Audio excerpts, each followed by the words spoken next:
Welcome back, ladies and gentlemen. It's super lovely. It's super cozy. It's beautiful. Nice spot. Yeah, really comfortable. I was expecting everything to be a bit darker, more stage-like, but really, no, it really is a cafe where you actually want to drink coffee and hang out.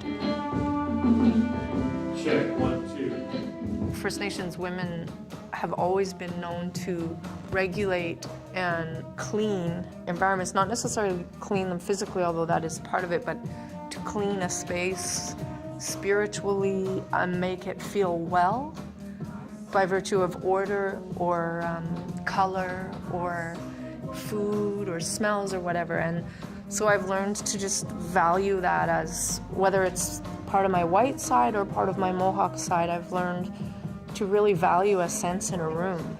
And that was the sense that I got in this room when I came in here, was like, wow, people put some time into this room. It's beautiful. Cris?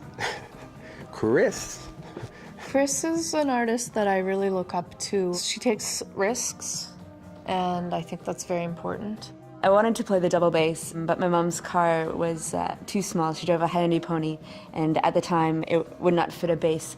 So she said to take the next biggest thing, which happens to be the cello. I've played it with people like from, the most famous person would be Kanye West, an international hip-hop star. It's probably the most mature project, I suppose, as far as, like, I've done some hip-hop stuff. I'm working on another hip-hop album right now. We have a really strong backbone in hip-hop. So, like, she's a really good breakdancer, actually. Not a lot of people know that about her, but she was a very good breakdancer. But yeah, you know, I can move a bit. I don't do as much dancing anymore as I did, honestly, break my foot on the dance floor a couple years ago.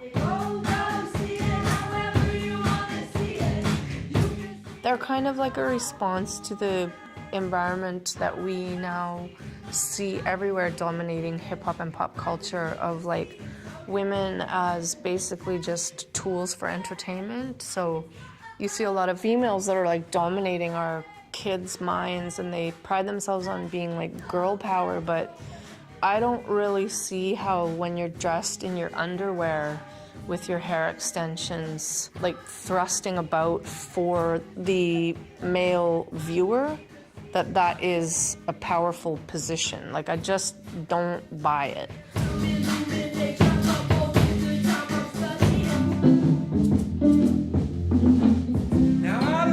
This is probably the third Silver Jackson album. Outside a music store, I think I bought a kazoo or something, and I came back out and he was out there in the street, and he had a harmonica and a bottle of whiskey.